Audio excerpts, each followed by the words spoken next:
الحمد لله وكفى والصلاة والسلام على النبي المصطفى وعلى آله وأصحابه ومن سار وقتفه. Segala puji kepada Allah Subhanahu wa Ta'ala yang Maha mencukupi hamba-hambanya. Salawat dan salam tak lupa kita curah limpahkan kepada Nabi kita, Nabi pilihan, para keluarganya, para sahabatnya, dan orang-orang yang menapaki dan mengikuti jalannya. Allahumma shalli ala sayyidina. Menurut bahasa, puasa berasal dari kata shoma yasumu, shoman siyaman, yang artinya meninggalkan, menahan, mengharamkan, serta mencegah.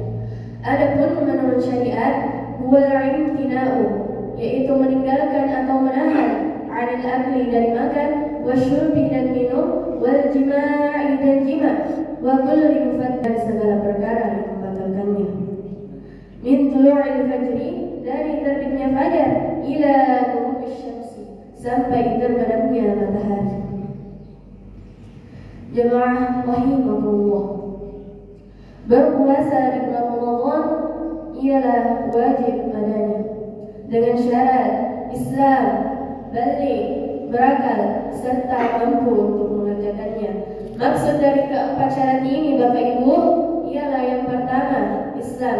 Jadi bagi setiap orang Islam di muka bumi ini diwajibkan atasnya berpuasa di bulan Ramadan, dan yang mengingkarinya atau sengaja meninggalkannya maka akan dianggap kafir. Apa itu kafir? Kafir ialah tidak mempunyai agama sama sekali, atau bisa disebut mendustakan Allah. Yang kedua, balik. Secara bahasa, balik ialah dewasa. Tanda kedewasaan anak perempuan ditandai dengan terjadinya haidnya di umur yang ke-9 tahun. Karena apabila ia haid di bawah umur 9 tahun, maka darahnya yang keluar dikatakan sebagai darah istihadah. Adapun tanda kedewasaan laki-laki ditandai dengan terjadinya mimpi basah. Yang ketiga, berakal, atau bisa disebut jauh dari kata gila. Yang keempat, mampu untuk mengerjakannya. Maksud dari mampu untuk mengerjakannya ialah Bapak Ibu jadi tabe. Kalau punya ke orang tua, nenek atau kakek yang sudah berumur lanjut, yang sudah berumur 90 atau 100 tahun ke atas tapi masih mampu untuk mengerjakan puasa di bulan Ramadan, maka wajiblah hukumnya. Lalu bagaimana dengan orang yang sudah tak mampu untuk mengerjakannya? Maka kewajibannya telah digugurkan dengan ia harus menggantinya dengan membayar fidyah. Adapun hukum untuk orang yang hamil ada dua macam.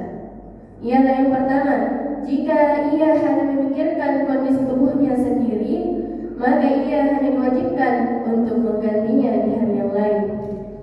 Tetapi apabila ia memikirkan kondisi tubuhnya sendiri serta memikirkan kondisi anak yang berada dalam kandungannya, maka ia diwajibkan menggantinya di hari yang lain serta membayar fidyah. Allah Subhanahu wa Ta'ala berfirman tentang diwajibkannya kita berpuasa di Ramadan yang berbeda. A'udzu billahi minasyaitonir rajim. Ya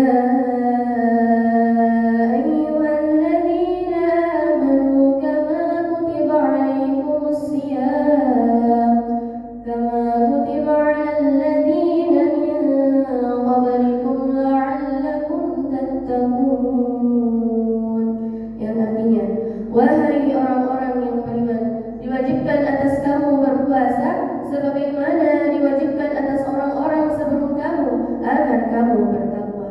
Quran Surah Al-Baqarah ayat 183. Bapak Ibu, ada sebuah Alkisah yang dibawakan oleh Abu Umamah radhiyallahu anhu.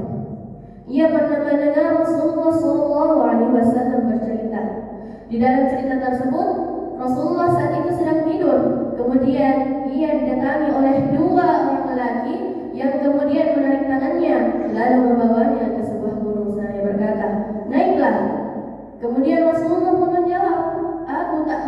melakukannya. Mereka pun berkata, kami akan mudahkannya untukmu. Lalu Rasulullah pun naik bersama mereka. Pada saat sampai di sebuah kegelapannya gunung, Rasulullah tiba-tiba mendengar suara jeritan keras serta teriakan yang hebat. Ia pun dengan penasaran bertanya kepada mereka, siapakah? Suara apakah itu? Kemudian mereka pun menjawab, itu adalah suara para penghuni neraka. Abu Umamah yang sedari tadi mendengarkan cerita Rasulullah ikut penasaran dibuatnya. Ia pun bertanya, ya Rasulullah, siapakah orang-orang itu? Kemudian Rasulullah pun menjawab, mereka adalah orang-orang yang berbuka sebelum waktunya tiba.